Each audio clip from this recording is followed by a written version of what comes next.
Damos gracias a Dios nuevamente por su grande misericordia, después de haber hecho la oración para este servicio por parte de la pastora Belén, quien está colaborándonos en el nombre del Señor Jesús. Y tenemos hoy nuestro servicio de lectura número 123 del miércoles 31 de julio. El propósito es que sigamos desarrollando la lectura del capítulo 38. Recordemos que estamos con el propósito de finalizar la lectura del libro de Éxodo, cuyo tema de estos últimos capítulos, del 37 al 40, es el tabernáculo queda terminado y la gloria del Señor llena el tabernáculo. Entonces tenemos Éxodo 38 de la versión Reina Valera de 1960. La tercera parte de este pasaje del capítulo 38 también está descrito pues, en Éxodo 27 del 9 al 19. Vamos a ver entonces Éxodo capítulo 38, versículo 9 en adelante, lo que trata acerca del atrio, del tabernáculo o también el patio del tabernáculo o el patio de la tienda de reunión. Leemos en el nombre del Señor Jesucristo. Hablando de Bezaleel, dice, hizo asimismo el atrio. Ya sabemos, entonces, la zona exterior del tabernáculo, o sea, el patio. Hizo asimismo el atrio. Ustedes recuerdan un pasaje de los Salmos donde menciona es un hermoso pasaje que hace mención a esta palabra, ¿sí? Donde el salmista expresa en el Salmo 84, versículo 10, lo siguiente: porque mejor es un día en tus atrios que 1000 fuera de ellos. Escogería antes estar a la puerta de la casa de mi Dios que habitar en las moradas de maldad, expresándolo ellos, el salmista, en el sentido, cómo ellos percibían lo del tabernáculo y el atrio. Y él decía, es que es mejor un día en tus atrios, así fuese en el patio del tabernáculo de reunión, porque no podían entrar al lugar santo ni al lugar santísimo, ¿sí? Entonces él dice, porque mejor es un día en el patio que 1000 fuera de ellos. Y dice luego, escogería antes estar a la puerta del tabernáculo. Es que ni siquiera inclusive dentro de él, sino a la puerta del tabernáculo. Porque, como leímos anteriormente, las mujeres que velaban a la puerta del tabernáculo, que entregaron sus espejos de bronce a Bezaleel para que Bezaleel también hiciese la fuente de bronce. Ellas estaban velando a la puerta del tabernáculo. Entonces aquí escogería antes estar a la puerta de la casa de mi Dios que habitar en las moradas de maldad. Y en esto, mis amados hermanos, nos debemos nosotros de regocijar porque el Señor Jesucristo nos ha dado entrada por gracia a la misma presencia del Padre. Él nos abrió un camino vivo y nuevo a través del velo que es su misma carne, para que nosotros pudiéramos tener entrada a la misma presencia del Padre, ya no a la puerta de su casa, ni siquiera solamente en su patio, sino a la misma presencia donde solo el sumo sacerdote entraba una vez al año. Pero, ¿por qué? Porque nuestro Señor Jesucristo entró una vez y para siempre, con el sacrificio de sí mismo, con su propia sangre, y obtuvo eterna redención. Es mediante esa eterna redención que nosotros podemos entrar a la misma presencia del Padre, pero ciertamente no volver a salir de allí. El sumo sacerdote entraba y salía y bendecía al pueblo, pero nosotros, una vez que nos unimos a Jesús, que hemos creído en Él conforme a las Escrituras, le recibimos, nos unimos a Él en un solo espíritu con Él. El Señor Jesucristo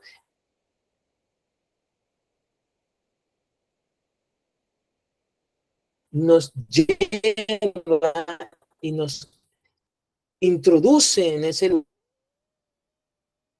eternamente allí, porque ese es el propósito divino, que estemos en esa comunión con el Padre, con su Hijo, con el Espíritu Santo y con todos los que crean en Él, en la gracia de Dios por medio de Cristo, llevados por el Espíritu Santo a la obediencia al Evangelio para gozar de la presencia de Dios permanentemente para siempre.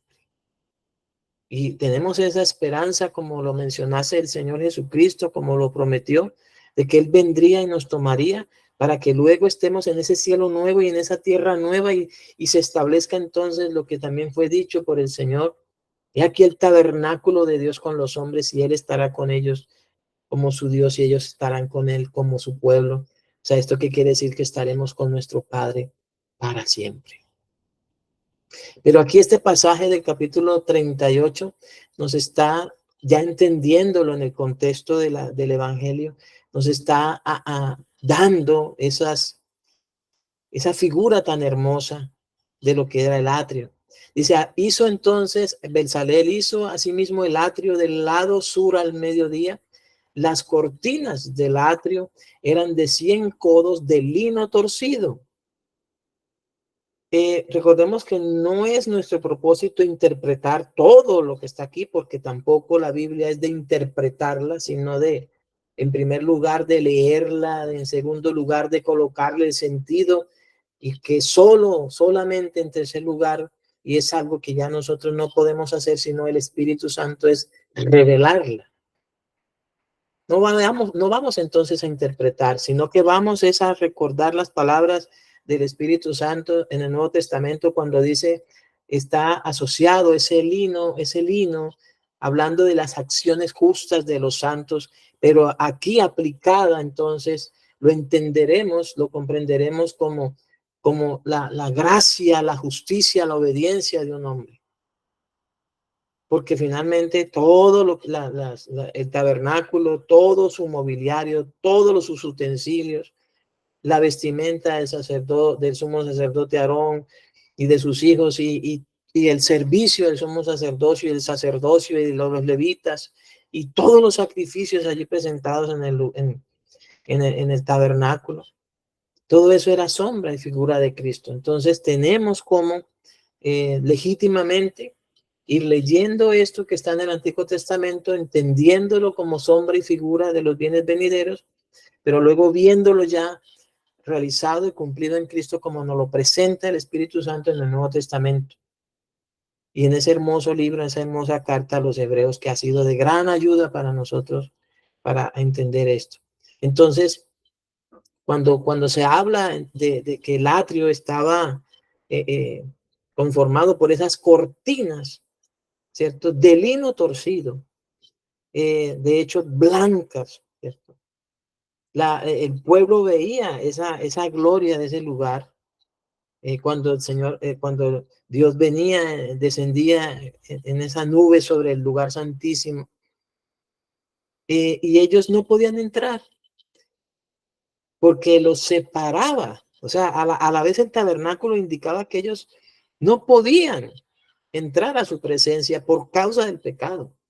Estaban allí separados de él, aunque estaban rodeando el tabernáculo, porque el tabernáculo luego de hecho se establece en medio del campamento. Pero a su vez ese lugar, ellos no podían entrar, por eso el salmista lo expresa, es que es mejor un día en tus atrios que 1000 fuera de ellos. Es para él era mucho más valioso aún estar a la puerta, aunque no pudiese entrar.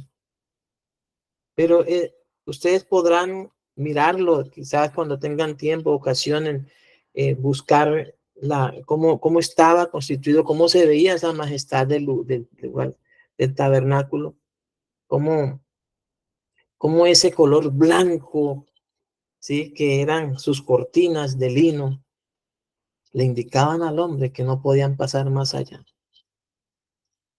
Pero ciertamente Dios envió a su Hijo, que es lo que vamos a ver más adelante.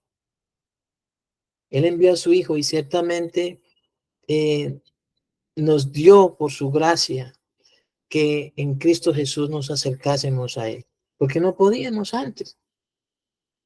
Y aquí dice lo siguiente: sus columnas eran 20 con sus 20 basas de bronce. Recordemos que el bronce a lo largo de las escrituras era usado para, en este caso, para el altar del sacrificio, para la fuente de bronce, y en este caso está usado para las basas de las columnas, que eran 20 columnas, sus basas de bronce, y eso indicaba el juicio de Dios.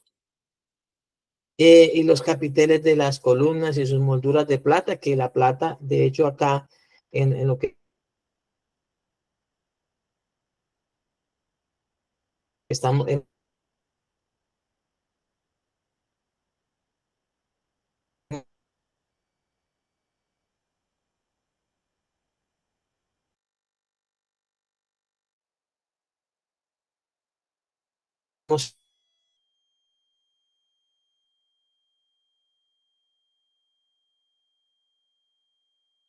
y sus molduras de plata. Del lado oriental al este, cortinas de 50 codos. Y a un lado, cortinas de 15 codos, sus 3 columnas y sus 3 basas. Al otro lado, de uno y otro lado de la puerta del atrio, a donde decía el salmista, que es mejor estar allá a la puerta, ¿no? Mejor estar a la puerta. Dice cortinas de 15 codos con sus 3 columnas y sus 3 basas. Y menciona que todas las cortinas del atrio alrededor eran de lino torcido. Entonces usted podrá ver, conforme a las escrituras, la majestad del tabernáculo, esas cortinas con sus basas, y la representación misma de la santidad de Dios que eh, emanaba de ese lugar por la presencia de Dios, pero el pueblo no podía entrar allí por el pecado, porque el pecado causa separación entre Dios y el hombre. Estaban allí rodeando el tabernáculo, pero no podían entrar en él. Pero a su vez la misma majestad del tabernáculo les condenaba por su pecado. Por eso necesitaban entonces el continuo sacrificio y una vez al año la expiación por su pecado, para que la misma gloria de Dios que descendía sobre el tabernáculo y que luego dice que llenó el tabernáculo, no los consumiera. Entonces ahí la trascendencia de que Dios enviase a su Hijo al mundo, para que el mundo sea salvo por él.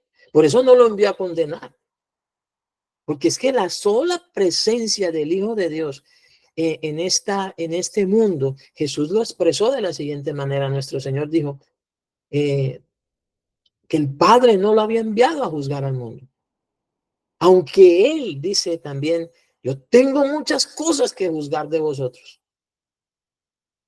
Pero a eso no lo había enviado el Padre. Gracias a Dios no lo envió a condenar.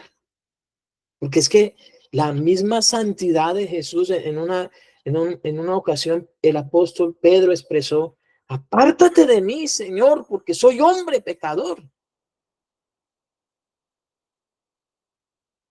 Uno muchas veces ve los evangelios y como dice el apóstol Pablo, también inspirado por el Espíritu Santo, uno ha conocido a Jesús según criterios humanos. Y luego el apóstol Pablo dice, pero ya no lo conozco así.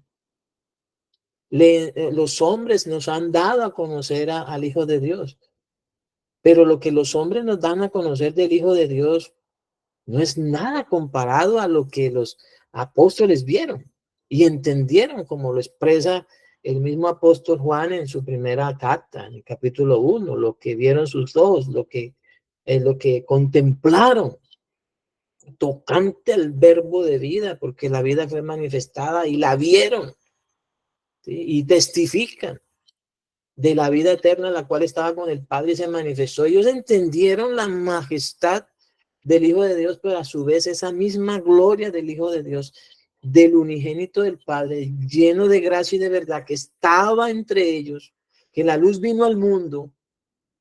Pero si Jesús hubiese sido enviado por el Padre únicamente para manifestarle al hombre su pecado, pues no hubiera sido posible que Él nos salvase.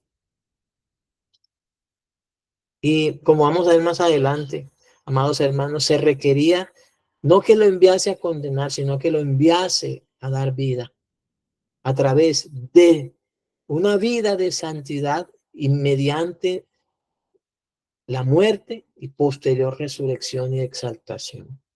Entonces, usted puede ver aquí, conforme a las escrituras, el campamento, luego van a situarlo alrededor del tabernáculo, pero nadie entra allí. Pero a su vez, ellos tenían la gloriosa presencia de Dios allí, pero no podían disfrutar de ella, como si podía a lo menos entrar el sumo sacerdote una vez al año. Y dice, las basas de las columnas eran de bronce, los capiteles de las columnas y las molduras de plata. Y aunque ellos, mis amados hermanos, sabían que el altar era de bronce y que la redención de ellos, como lo expresaba el Espíritu Santo, lo dejó escrito por Moisés, la redención de ellos, de los israelitas por plata, la redención, ellos pagaron por su redención. Y la gracia de Dios nos permite que sea gratuita en Cristo, porque eso es lo que Él les mandó, que pagaran por su redención. Dice, las basas de las columnas eran de bronce, los capiteles de las columnas y sus molduras de plata. Asimismo, las cubiertas de las cabezas de ellas de plata, y todas las columnas del atrio tenían molduras de plata. O sea que estaba presente el costo de la redención. Aunque ellos lo pagaron con plata, con ese metal precioso, estaba proyectado, o sea, más bien figurado, que un día vendría quien pagaría, no con plata, no con un metal precioso, sino que ciertamente pagaría con su propia vida por nosotros, para que nosotros no tuviéramos que pagar nada, porque el castigo de nuestra paz, la paga por el pecado, no fue con, como dice, no con metales, piedras preciosas, sino que ciertamente fue con la sangre preciosa de Jesucristo, que Él pagó por nosotros. Y nuevamente dice el versículo 18, la cortina de la entrada del atrio era de obra de recamador, y de azul, púrpura, de carmesí, lino torcido, que sin llegar a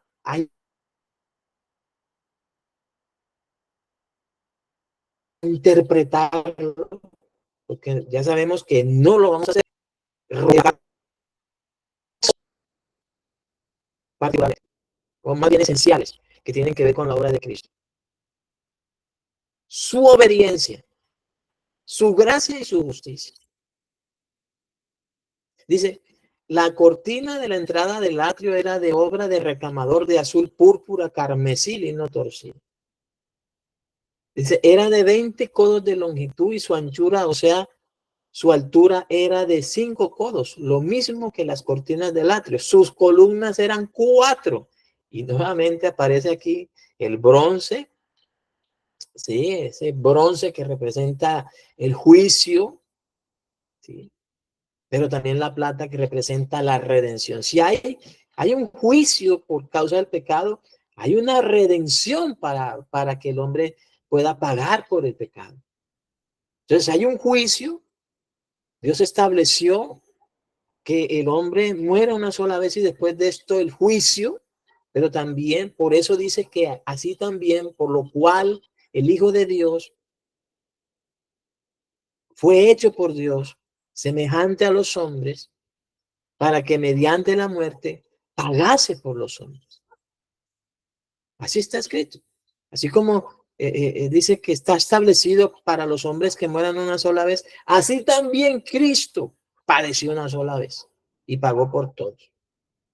Entonces sus columnas eran 4 con sus 4 basas de bronce y sus capiteles de plata y las cubiertas de los capiteles de ellas y sus molduras de plata. Juicio, pero hay redención. Juicio, pero hay quien pague, ¿cierto? Es Cristo. Ya no los judíos con su plata, sino Cristo con su sangre, para no solo libertar a los, redimir a los, hacer verdaderamente libre a los israelitas, sino a los gentiles y hacer de los dos un solo nuevo hombre, la iglesia, el pueblo de Dios. Dice, todas las estacas del tabernáculo y del atrio alrededor eran de bronce. Y finaliza lo del atrio, lo del patio, con todas sus cortinas, con esto, con el bronce. O sea, nuevamente dicen, no, aquí ustedes no pueden entrar. Lo más que pueden desear estar en el atrio, es mejor escoger así estar a las puertas, pero no entran en la presencia de Dios, porque el pecado les causaba esa separación. Entonces, solo había un hombre designado para ello, Aarón. Pero luego Dios designa un hombre para ello, su Hijo Jesucristo. Pero a diferencia de Aarón, ahora nosotros en Cristo podemos entrar a la misma presencia del Padre. Ahora vamos a ver lo que nos dice el Espíritu Santo en el Nuevo Testamento sin interpretar lo que acabamos de decir o de leer más bien en Éxodo 38. Juan 3, 16 al 18, hablando de la santidad, de la redención, del juicio, de la expiación, de la justificación, dice lo siguiente. Juan capítulo 3, versículos 16 al 18. Porque de tal manera amó Dios al mundo, que ha dado a su Hijo unigénito. Pero miren, ¿para qué lo dio? Porque más adelante dice que no lo envió a condenar. Pero Él ha dado a su Hijo unigénito con un propósito bastante claro. Y es para que todo aquel que en Él cree no se pierda, mas tenga vida eterna. Una de las cosas en las cuales hemos de tener cuidado a la hora de leer los evangelios, de escudriñar, de estudiar, de indagar y luego vivir y predicar acerca de nuestro Señor Jesucristo, es que de ninguna manera se le reste la gloria que Él tenía por ser el verbo de Dios hecho carne, el Hijo unigénito del Padre. Porque como acabamos de mencionar, su sola presencia entre nosotros y en este mundo, ciertamente, mis amados hermanos, era suficiente para condenar al mundo. Porque fue el único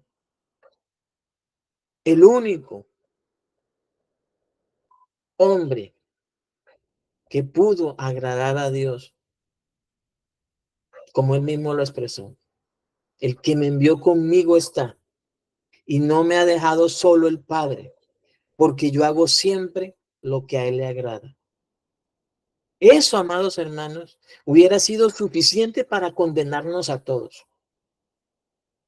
La sola justicia, la sola gracia y la sola obediencia de este hombre, del Hijo de Dios, que ya, gracias a Dios, tenemos la totalidad de las escrituras, la revelación que el Espíritu Santo dio a los apóstoles, de que el verbo hecho carne, Dios manifestado en carne, Jesucristo que vino en carne, participó de lo mismo que nosotros, pero gracias a Dios que durante ese tiempo no fuimos condenados, porque cuando Jesús habla del diluvio, habla del juicio, habla de la justicia de Dios que demandaba que la generación que vivió en los tiempos de Noé pagara por su pecado y vino el diluvio sobre el mundo antiguo. Dice que Noé, que fue pregonero de justicia, el Espíritu Santo dice que por la fe de Noé, Dios condenó al mundo antiguo. O sea, por la fe de Noé, por esa fe, condenó al mundo antiguo. ¿Sí ven? Pero gracias a Dios, Dios no envió a su Hijo unigénito para condenarnos. Dice, era para que todo aquel que en él cree, no se pierda, mas tenga vida eterna. Porque no envió, y fíjese usted que aquí lo aclara mucho más, porque no envió Dios a su Hijo al mundo para condenar al mundo. Porque ciertamente, ¿qué hubiera pasado? Nos hubiéramos condenados. No hubiera sido necesario un diluvio. No hubiera sido necesario que descendiera fuego como se descendió sobre Sodoma y Gomorra. Sino que Dios, habiendo juzgado al mundo, con, como dice él, complaciéndose en su Hijo y agradándose de su Hijo, hubiera sido suficiente para que ya no existieran. Por eso hay que tener en cuenta, como dijo el apóstol, el mismo Señor, ¿quién de vosotros me redarguye de pecado? Pero gracias a Dios, y en esto hemos de darle gracias a Dios, porque no lo envió para condenar al mundo. El justo, más bien, fue entregado por los pecadores.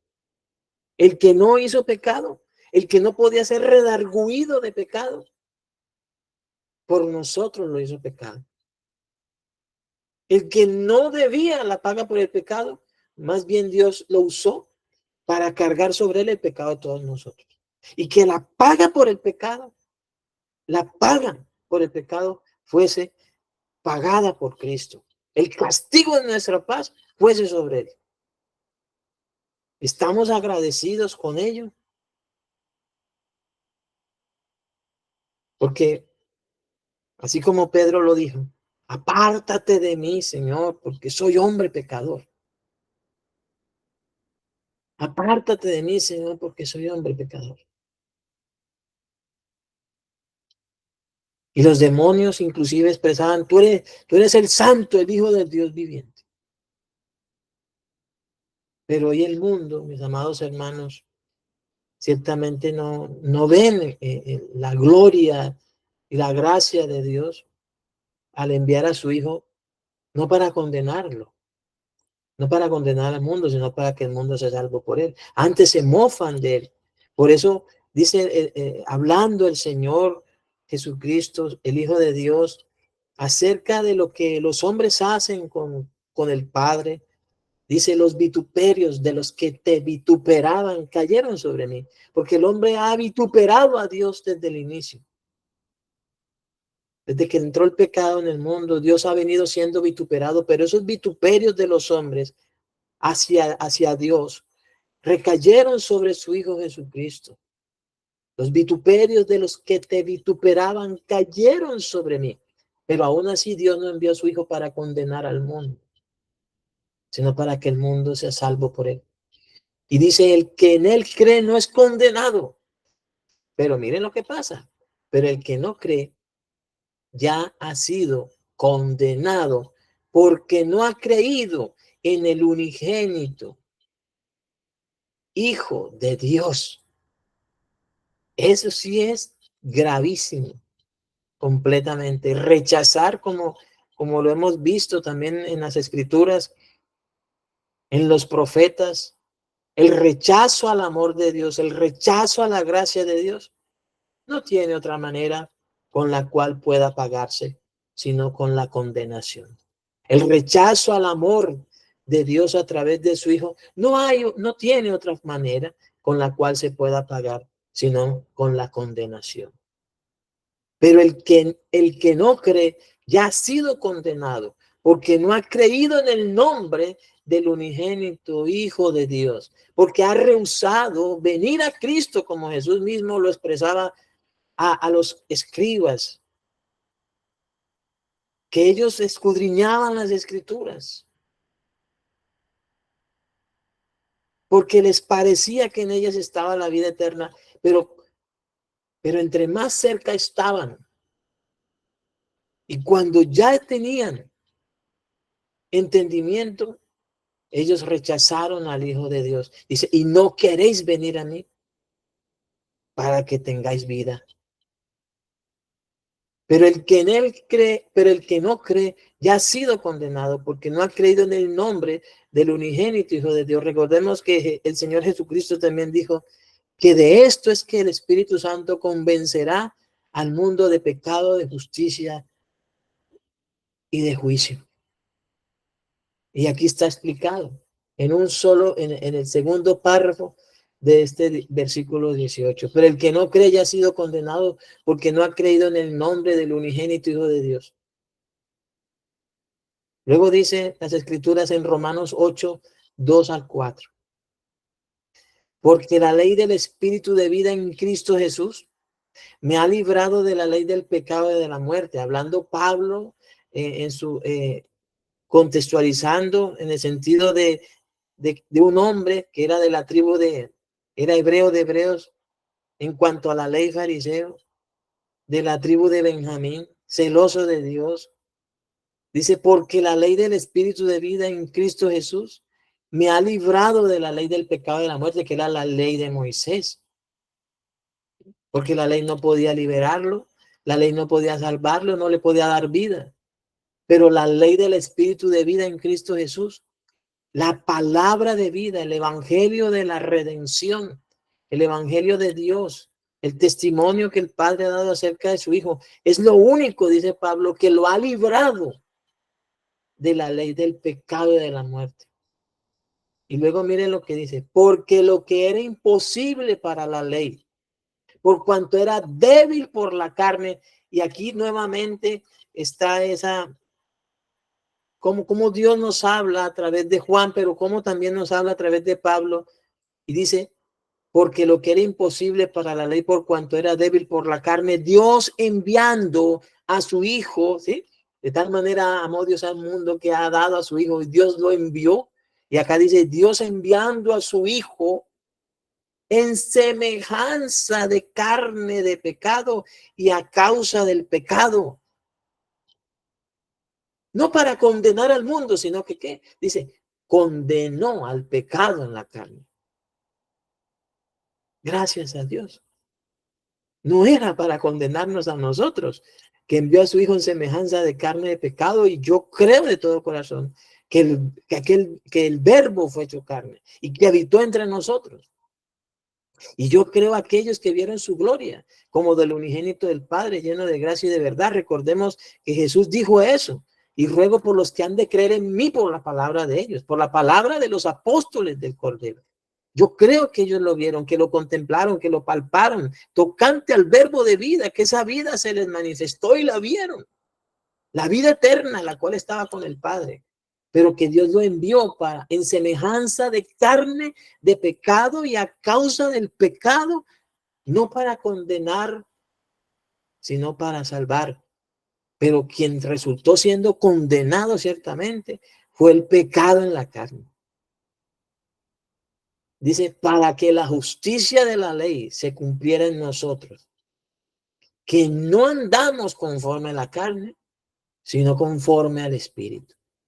Ahora, dice Romanos 5, del 6 al 11, que le era necesario al Hijo de Dios morir. Porque era necesario no solamente, como dice también el Espíritu Santo, que tal Hijo de Dios, tal sumo sacerdote, nos convenía santo, que agradase al Padre en todas las cosas, que llevase una vida en la cual se dedicase a hacer siempre lo que a su Padre le agradaba, sino que ciertamente esa obediencia, esa determinación de amar y servir a su Padre, lo llevase a dar su vida por nosotros, porque no era suficiente la vida misma de Cristo agradando al Padre, sino su vida entregada en sacrificio por nosotros delante del Padre. Dice, porque Cristo, aun cuando éramos débiles, a su tiempo murió por los impíos. Ciertamente, apenas morirá alguno por un justo. Con todo pudiera ser que algunos harán morir por el bueno.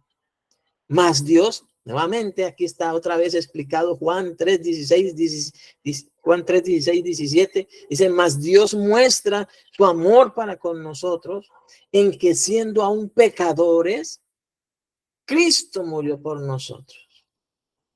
Y lo deja bien claro el Espíritu Santo en qué momento Cristo murió por nosotros. Cuando nosotros, dice, siendo aún pecadores. Porque tenía que intervenir la muerte de aquel justo, del justo de Dios, del Cristo de Dios, del unigénito del Padre, de aquel que estaba lleno de gracia y de verdad, que agradaba al Padre en todo, pero el Padre lo entrega en sacrificio. Por eso dice, mas Dios muestra su amor para con nosotros, en que siendo aún pecadores, Cristo murió por nosotros. Luego dice, pues mucho más, estando ya justificados en su sangre, para la redención y la remisión de los pecados, el perdón de los pecados, introducido, llevado por él mismo cuando traspasó los cielos y se presentó ante su Padre con su misma sangre, obteniendo eterna redención y remisión de nuestros pecados para el establecimiento de ese nuevo y mejor pacto establecido sobre mejores promesas. Lo hizo por medio de su sangre. Entonces dice el Espíritu Santo por boca del apóstol Pablo a nosotros, pues mucho más, estando ya justificados por la fe, tenemos paz para con Dios. Entonces, estando ya justificados por medio de la sangre de su Hijo, por él seremos salvos de la ira. ¿Cómo están tres cosas aquí? La vida del Hijo de Dios, agradando al Padre en todas las cosas, su justicia, su gracia, su obediencia, pero su muerte, pero también luego su resurrección y luego su exaltación. Por él seremos salvos de la ira.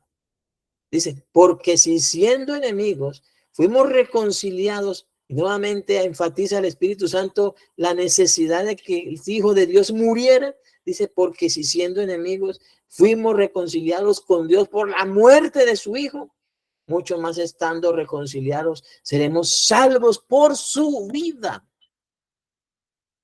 Porque hablándolo, espero expresarme bien, porque una de las cosas más complejas es uno hacer un comentario o expresarse acerca de la gloria del Evangelio. Es bien complejo, amados hermanos, pero quiero expresar lo siguiente.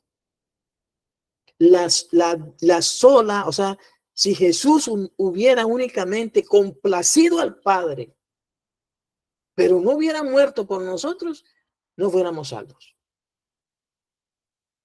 Pero si Jesús entonces solo hubiera complacido al Padre y hubiese vivido para hacer siempre lo que a su Padre le agrada y muere, pero no resucita, no hubiéramos sido salvos. Es entonces cuando Dios levanta a su Hijo, dice que el cual murió por nuestros pecados conforme a las Escrituras, pero resucitó por el poder de Dios conforme a las Escrituras. ¿Para qué?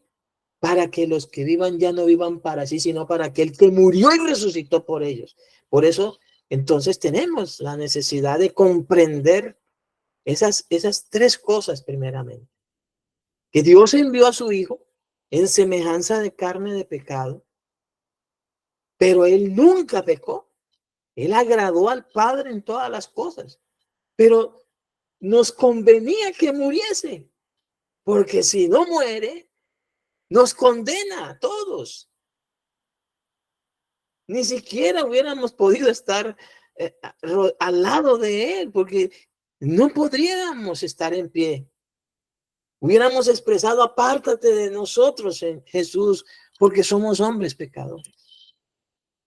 Y hubiéramos sido condenados.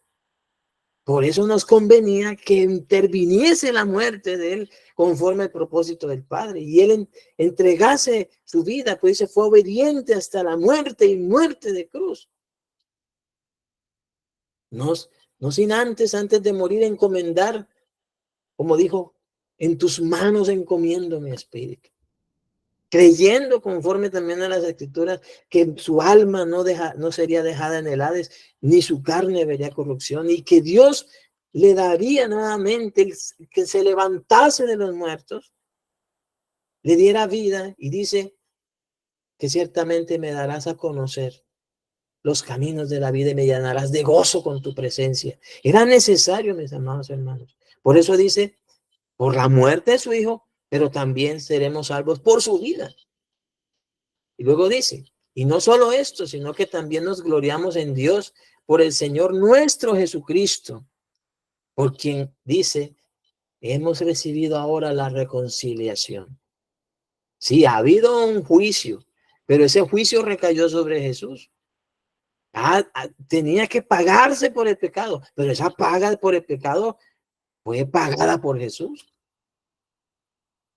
Había que morir, porque la paga del pecado es la muerte, pero fue Cristo quien murió, pero también el que Dios resucitó, al que Dios levantó y está a la diestra de Dios. Y puede salvar perpetuamente a los que por él se acercan a Dios, viviendo siempre para interceder por ellos. Ahora Romanos 5, 15 al 21 dice, pero el don no fue como la transgresión, porque si por la transgresión de aquel uno murieron los muchos, y vean lo que dice acá ahora, lo va a señalar en este azulito. Vean, abundaron mucho más para los muchos la gracia y el don de Dios por la gracia de un hombre Jesucristo. Recordemos en lo que dice el apóstol Juan. Y vimos su gracia y vimos su gloria, gloria como del unigénito del Padre, lleno de gracia y de verdad. Entonces uno por el Espíritu Santo, ahora leyéndolo, está hablando de esa vida de Cristo que fue dada por el Padre para manifestar cómo debíamos nosotros adorar al Padre y vivir para amarlo en espíritu y verdad. Era necesario que se conociese, como él mismo lo dijo, ejemplos he dado para que así como yo he hecho, vosotros también hagáis. Y dice el Espíritu Santo que él nos dio ejemplo, que Jesús nos dio ejemplo para que nosotros sigamos sus pisadas. Dice, abundaron mucho más para los muchos la gracia y el don de Dios por la gracia de un hombre Jesucristo. Y luego dice, y con el don no sucede como en el caso de aquel uno que pecó, porque ciertamente el juicio vino a causa de un solo pecado. Recordemos ese bronce, ¿no? El juicio vino a causa de un solo pecado, para condenación. Pero miren, el don vino a causa de muchas transgresiones para justificación. Pues si por la transgresión de uno solo reinó la muerte, vean lo que pasa aquí.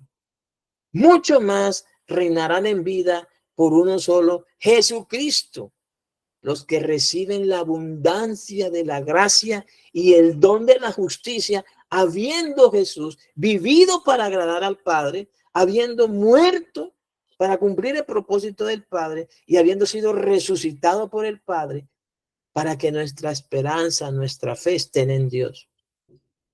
Pues muchos más reinarán en vida por uno solo Jesucristo, los que reciben la abundancia de la gracia y el don de la justicia. Así que como por la transgresión de uno vino la condenación a todos los hombres, de la misma manera, dice, por la justicia de uno vino a todos los hombres la justificación de vida, la justicia de Cristo, en esa obediencia al Padre, en ese diario agradar al Padre en todas las cosas hasta llevar esa obediencia y ese agradar al Padre a cumplir el propósito del Padre, a beber la copa que el Padre le daría a beber, a ser bautizado con el bautismo con el que el Padre lo había de bautizar. Esto es morir por nuestros pecados. Por eso, de la misma manera, por la justicia de uno, vino a todos los hombres la justificación de vida. Recordemos entonces la necesidad de que él viviese para agradar al Padre, complaciendo al Padre, agradando al Padre, pero no solo quedase haciendo eso, porque si no, nos hubiera condenado. Como Noé, que condenó al mundo antiguo por la fe,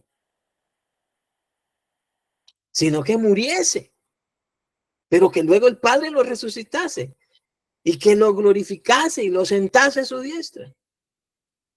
Y solo así entonces nosotros recibimos. Dice aquí, como decía, recibimos abundancia de la gracia y el don de la justicia. Y luego dice, de la misma manera, por la justicia de uno, vino a todos los hombres la justificación de vida. Porque así como por la desobediencia de un hombre, los muchos fueron constituidos pecadores, así también por la obediencia de uno, porque recuerden que el Espíritu Santo dice que él no solo obedeció en el sentido de que obedeciera al Padre los mandamientos de la ley, sino que ciertamente dice, por lo que padeció, aprendió la obediencia y fue perfeccionado mediante la aflicción, porque perfeccionó por aflicción al autor de nuestra salvación. Así también por la obediencia de uno, los muchos serán constituidos justos. O sea, está la obediencia al Padre, agradando al Padre, pero la obediencia al Padre dando su vida. Por eso es que nos constituye justos. Pero la ley dice, se introdujo para que el pecado abundase. Entonces, ustedes vean ese tabernáculo, esas cortinas de lino, esa gloria de ese lugar, luego de que Dios la va a llenar. Más adelante vamos a ver cómo Dios la llena. Al final de Éxodo, dice cómo Dios, la gloria de Dios llena ese lugar. Los israelitas estaban rodeados de la gloria de Dios, pero no podían participar, no podían tener esa comunión con el Padre, con Dios. Pero la ley se introdujo para que el pecado abundase, más cuando el pecado abundó, sobreabundó la gracia. Entonces ellos deseaban estar en los atrios, era mejor para ellos estar a las puertas del tabernáculo, aunque no pudieran entrar. Pero Dios envió a su Hijo para que ciertamente abundase, sobreabundase su gracia, para que así como el pecado reinó para muerte, así también la gracia reine por la justicia para vida eterna, mediante Jesucristo, Señor nuestro. Y amados hermanos, y ahí quedamos por el día de hoy. Si Dios lo permite, mañana continuamos. Y qué bueno es que hayamos visto lo que es, cómo Bezaleel termina este tabernáculo con las cortinas, porque nos ha hablado el Espíritu Santo acerca de la gloria del Hijo de Dios, pero también de su entrega en obediencia al Padre mediante la muerte, pero también su resurrección, pero también su exaltación y su gloria. ¿Para qué, hermanos? Para que nosotros ya no deseemos estar en los atrios, sino que disfrutemos y gocemos de entrar a la misma presencia del Padre. No solamente estar a la puerta del tabernáculo, sino que ciertamente estar en la presencia del Padre, delante del trono de la gracia, entrando por ese camino vivo y nuevo que Él nos abrió a través del velo, que es su misma carne. Oremos, Padre Todopoderoso, en el nombre de tu amado Hijo, nuestro Señor Jesucristo. Te rogamos, Señor, que todos tus hijos y tus hijas en todas las naciones debajo del cielo se gocen, se deleiten, Señor, de que ya pueden entrar a tu misma presencia, tener esa comunión contigo, con tu Hijo, con el Espíritu Santo, gozar, Señor, de la gloria de tu Santo Hijo, por la cual, Padre, nos has dado justificación, redención, Padre, perdón de pecados y herencia entre los santificados. Para que así también, Señor bendito, el Evangelio siga siendo predicado, siga siendo anunciado en todo lugar, en el nombre de Jesús. Para que muchos más hombres y mujeres, familias enteras, naciones enteras, puedan creer, Padre Santo, a la justicia por la fe. Y puedan vivir para agradarte. Puedan vivir, Padre Santo, para hacer siempre lo que a ti te agrada, mediante la vida, la muerte, resurrección y exaltación y glorificación de tu Santo Hijo nuestro, Señor Jesucristo. Y que el Espíritu Santo también, Señor, sea glorificándose y obrando en los ministros del Evangelio en todas las naciones debajo del cielo, para que no dejemos de anunciar el Evangelio, para que cualquier enseñanza que tengamos, Padre Santo, sea cristocéntrica, centrada en tu propósito mediante la fe en Jesús, entendiéndole, comprendiéndola mucho mejor cada día, siendo revelada por el Espíritu Santo, Señor, a la iglesia, ese grande amor de Cristo que excede todo conocimiento. En el nombre de Jesús. Amén. Y amén. Amén, amén. Amén, pastor.